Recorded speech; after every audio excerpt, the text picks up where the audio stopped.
जय हिंद। एक्चुअली हमारी क्या सोच है, किस उद्देश्य पे मैं काम कर रहा हूँ। पिछले थोड़ा सा मैं आपको पीछे लेके जाऊँगा। पिछले 10 साल पहले जब मैंने इस स्कूल का नींव डाला तो मुझे भी पता नहीं था कि ये स्कूल इस रूप में आ जाएगा। मुझे कहते हुए बहुत खुशी हो रही है कि मैं ऐसा महसूस करता हूँ कि मैं एक सिर्फ माध्यम हूँ इस स्कूल को खड़ा करने में। आज से 10 साल पहले जब मेरे दिमाग में ये जब आइडिया कौन था, तो मैं अपने कई मित्रों से बात कर रहा था कि मेरे दिमाग में स्कूल खोलने की आइडिया आ रही है और मैं पहले किसी और व्यवसाय में था। तो उन लोगों ने कहा कि बिल्कुल अस्तित्वगत है, ठीक है, इस पर काम करो और आपको 5 साल लगेंगे कम से कम इसको इस्टेब्लिश करने में। और सच मानिए मैं इतना खुद शॉक्ड था कि मेरे पास, यद्यपि मैं एकेडमिकली मैं बहुत गुड था, मेरे घर में सब अच्छे एडुकेटेड लोग हैं, लेकिन मैं एजुकेशन से बिल्कुल दूर था और मेरे पास जब ये आइडिया आया तो मैं खुद शॉक्ड था काफ़ी। फिर भी मैं इस पे काम करना शुरू किया और काफ़ी संघर्ष करने पड़े। कुछ भी नहीं था मेरे पास, एक्सपीरियंस के नाम पे जीरो, इंफ्रास्ट्रक्चर जीरो।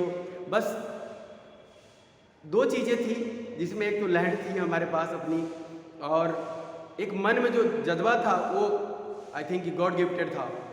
तो उन चीज़ों से मैं इसको स्टार्ट किया और काफ़ी संघर्ष करने पड़े।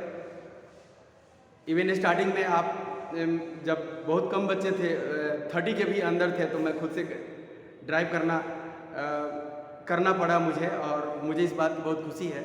स्टार्टिंग में मैंने 1 साल खुद से ड्राइव किया, बच्चों को लाया, फिर पढ़ाना और उसको घर तक पहुंचाना, वो भी एक दौर था। उसके बाद मैंने 2 साल गाड़ी बंद कर दी, थोड़ा रेसिडेंस पे ध्यान दिया, और फिर 3 साल के बाद ही हमारे यहाँ से नवोदय से मुतल्लक़ के बच्चे निकलने लगे, क्योंकि हमारे पास पढ़ाने के अलावा और कोई उपाय नहीं था।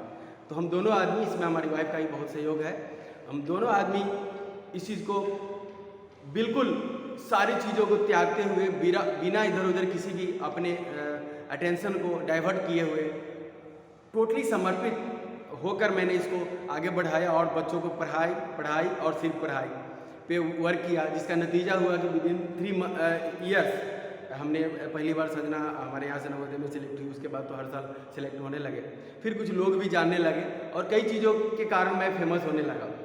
स्टार्टिंग में जब स्कूल मैं खोल रहा था तो सीतामढ़ी के बहुत बड़े बड़े स्कूलों में मैं गया, जहाँ मुझे कहीं देखा जाए तो संतुष्टि नहीं हुई। हाँ, कुछ स्कूल मुझे इंस्पायर जरूर किए जो बहुत ही कम व्यवस्था में, बहुत ही कम इंफ्रास्ट्रक्चर में वो स्कूल को चला रहे थे और उनकी अच्छी खासी ख्याति थी। मुझे भी उन लोगों से इंस्पिरेशन मिला और मैं भी इसी रास्ते पर चल पड़ा, क्योंकि हमारे पास भी इंफ्रास्ट्रक्चर के नाम पर, संसाधन के नाम पर कुछ भी नहीं थे।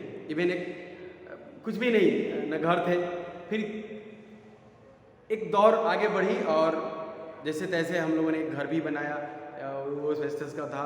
ये अलग बातें हैं कि 2-3 आंधी में 2-3 बार, 2 बार तो मुझे बिल्कुल याद आ रहा है, अब तो याद भी नहीं है वो सारे संघर्ष के फल। 2 बार तो बिल्कुल सारे एस्बेस्टस उधिया गए, आंधी में उड़ गए। 2 बार वो सारे एस्बेस्टस आंधी में उड़ गए और अगल बगल के गार्जियन आए कहने कि क्या आज स्कूल चलेगी। मैंने कहा कि आज ही चलेगी। परमात्मा को भी पता चलना चाहिए कि उनके मेरे घर का छप्पर उधिया देने से हमारे हौसले पे कोई असर नहीं पड़ने वाला है, और उसका नतीजा हुआ, मुझे लगता है मेरे उस हौसले के कारण आज परमात्मा ने पक्का मकान दे दिया है। इसके लिए मैं परमात्मा को और उस सारे अभिभावकों को धन्यवाद देता हूँ जिन्होंने मेरे साथ बिना किसी अनुभव का, बिना किसी एक्सपीरियंस किसी व्यक्ति को अपना बच्चा देकर उन्होंने हमारा साथ दिया है पिछले 10 सालों से।